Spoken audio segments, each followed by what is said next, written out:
Berfirmanlah Tuhan kepada Musa, "Pergilah menghadap Firaun dan berbicaralah kepadanya. Beginilah firman Tuhan, Allah orang Ibrani.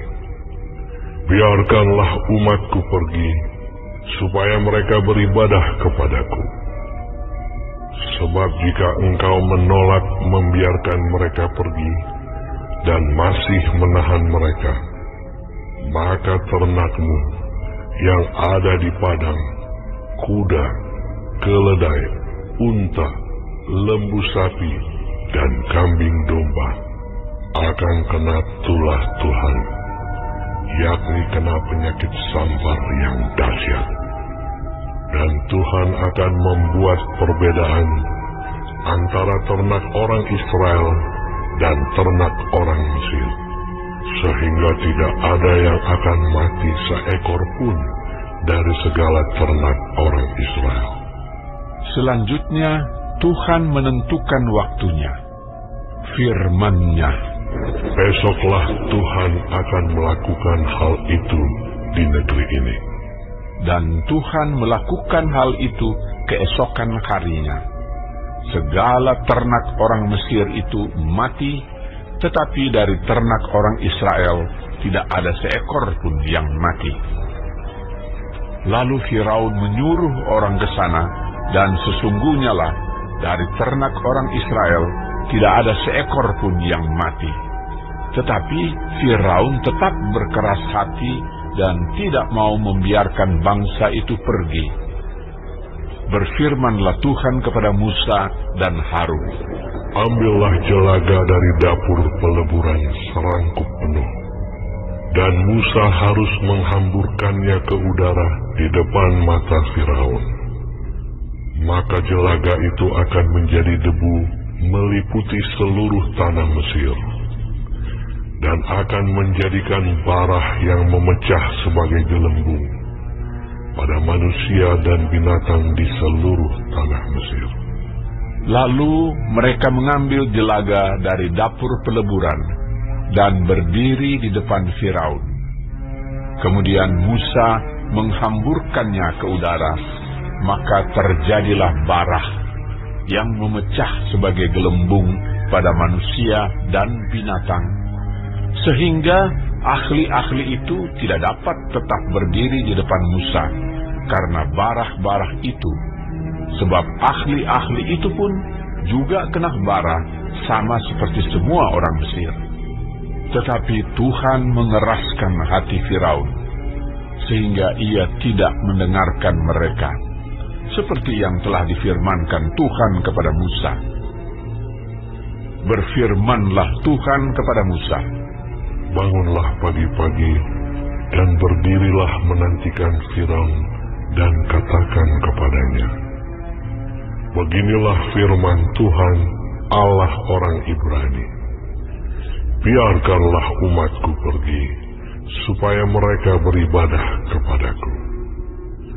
Sebab sekali ini aku akan melepaskan segala tulahku terhadap engkau sendiri, terhadap pegawai-pegawaimu dan terhadap rakyatmu, dengan maksud supaya engkau mengetahui bahwa tidak ada yang seperti aku di seluruh bumi.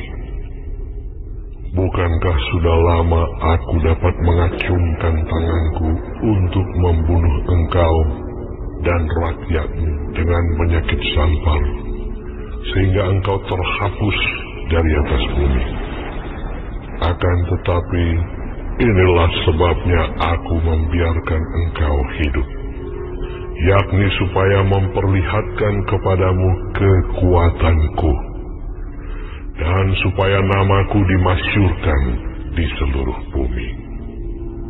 Engkau masih selalu menghalangi umatku, sehingga engkau tidak membiarkan mereka pergi. Sesungguhnya besok kira-kira waktu ini, aku akan menurunkan hujan es yang sangat dahsyat, seperti yang belum pernah terjadi di Mesir sejak Mesir dijadikan sampai sekarang ini. Oleh sebab itu, ternakmu dan segala yang kau punyai di padang, suruhlah dibawa ke tempat yang aman. Semua orang dan segala hewan yang ada di padang dan tidak pulang berkumpul ke rumah akan ditimpa oleh hujan es itu sehingga mati. Maka siapa di antara para pegawai Firaun yang takut kepada firman Tuhan, menyuruh hamba-hambanya serta ternaknya lari ke rumah. Tetapi siapa yang tidak mengindahkan firman Tuhan, meninggalkan hamba-hambanya serta ternaknya di padang. Berfirmanlah Tuhan kepada Musa, ulurkanlah tanganmu ke langit, supaya hujan es turun di seluruh tanah Mesir, menimpa manusia dan binatang, dan menimpa tumbuh-tumbuhan di padang di tanah Mesir. Lalu Musa mengulurkan tongkatnya ke langit, maka Tuhan mengadakan guruh dan hujan es, dan api pun menyambar ke bumi, dan Tuhan menurunkan hujan es meliputi tanah Mesir. Dan turunlah hujan es beserta api yang berkilat-kilat di tengah-tengah hujan es itu. Terlalu dahsyat, seperti yang belum pernah terjadi di seluruh negeri orang Mesir sejak mereka menjadi suatu bangsa. Hujan es itu menimpa binasa segala sesuatu yang ada di padang, di seluruh tanah Mesir, dari manusia sampai binatang, juga segala tumbuh-tumbuhan di padang ditimpa binasa oleh hujan itu, dan segala pohon di padang ditumbangkannya. Hanya di tanah Goshen, tempat kediaman orang Israel, tidak ada turun hujan es. Lalu Firaun menyuruh memanggil Musa dan Harun, serta berkata kepada mereka, aku telah berdosa sekali ini. Tuhan itu yang benar, tetapi aku dan rakyatkulah yang bersalah. Berdoalah kepada Tuhan. Guruh yang sangat dahsyat dan hujan es itu sudah cukup. Maka aku akan membiarkan kamu pergi. Tidak usah kamu tinggal lebih lama lagi. Dan berkatalah Musa kepadanya, sekeluar aku dari kota ini, aku akan mengembangkan tanganku kepada Tuhan. Guruh akan berhenti dan hujan es tidak akan turun lagi, supaya engkau mengetahui bahwa bumi adalah milik Tuhan. Tetapi tentang engkau dan para pegawaimu, aku tahu bahwa kamu belum takut kepada Tuhan Allah. Tanaman rami dan jelai telah tertimpa binasa, sebab jelai itu sedang berbulir dan rami itu sedang berbunga.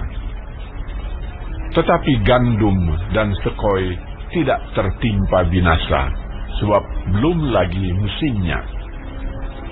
Lalu keluarlah Musa dari kota itu meninggalkan Firaun. Dikembangkannyalah tangannya kepada Tuhan. Maka berhentilah guruh dan hujan es, dan hujan tidak tercurah lagi ke bumi.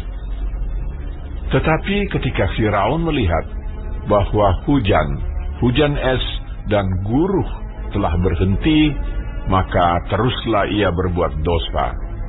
Ia tetap berkeras hati, baik ia maupun para pegawainya.